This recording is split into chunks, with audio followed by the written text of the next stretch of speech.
ये video mode के बारे में है। इस वीडियो में हम ग्रुप्ड और अनग्रुप्ड दोनों डाटा के बारे में मेजरमेंट्स करेंगे। मोड भी सेंट्रल टेंडेंसी में ही शामिल है।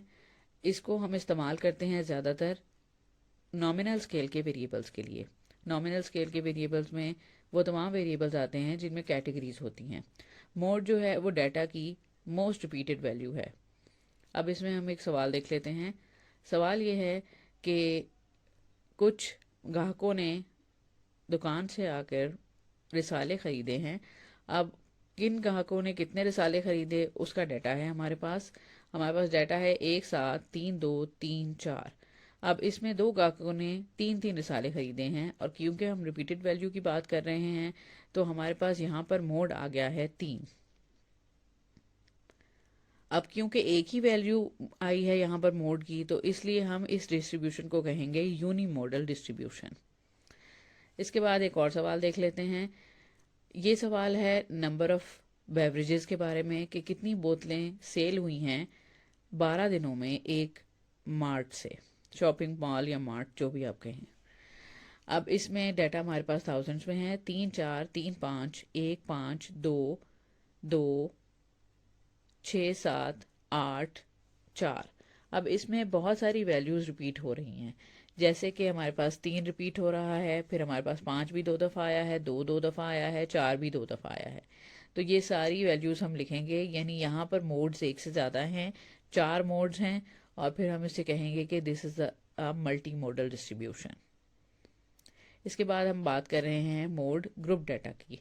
ग्रुप डाटा की मोड के लिए हमारे पास एक सवाल है जो कि एक सर्वे का डाटा है। सर्वे किया गया, एक तालबात के ग्रुप ने सर्वे किया और उन्होंने एक लोकेलिटी में से 20 घरानों में सर्वे किया है और उसका डाटा जो है वो हमारे पास फ्रीक्वेंसी डिस्ट्रीब्यूशन के तौर पे मौजूद है। दो कॉलम्स हैं। पहले कॉलम में हम लिखेंगे साइज ऑफ फैमिली, दूसरे कॉलम में हम लिख रहे हैं number of families. Size of family में हम क्लासेस लिख रहे हैं 1 से 3, 3 से 5, 5 से 7, 7 से 9 और 9 से 11। अब 1 से 3 वाली फैमिली 7 थी, फिर 8, 2, 2 और 1। अब इसमें सबसे ज़्यादा फ्रीक्वेंसी आई है 8, तो इस क्लास को हम लेबल कर देंगे मॉडल क्लास के तौर पे। अब मॉडल क्लास की फ्रीक्वेंसी को हम कहेंगे F1। उससे ऊपर वाली फ्रीक्वेंसी होगी F0 और उसके नीचे वाली फ्रीक्वेंसी होगी F2।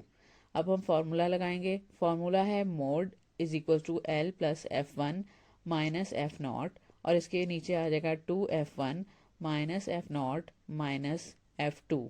इसको ब्रैकेट क्लोज करके H से मल्टीप्लाई करेंगे।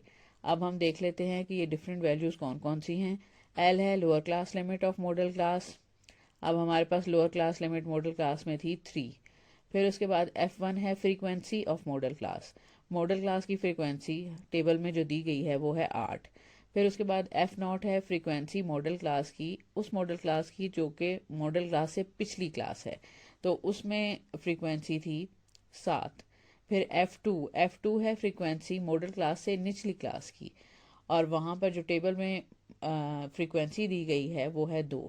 H है आपकी क्लास साइज 1 से 3। अगर एक क्लास है तो हम ब्रैकेट में इसको कैलकुलेट कर लेते हैं। 1 से 3 क्लास है तो साइज कैलकुलेट करने के लिए हम 3 में से 1 को माइनस करेंगे तो कि जवाब आ गया है 2।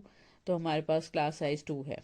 मोड के फॉर्मूला में डाटा डाल रहे हैं 3 जमा 8 - 7, 2 × 8 -7 - 2। ब्रैकेट क्लोज करके ज़रब देंगे 2 के साथ। अब इसको हल करते जाते हैं। 8 - 7 1 हो गया, 2 × 8 16 हो गया।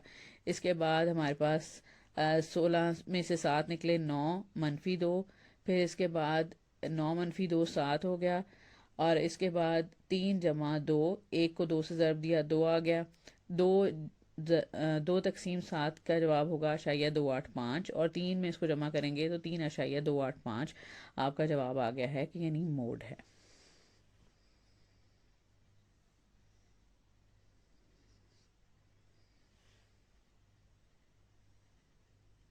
ये वीडियो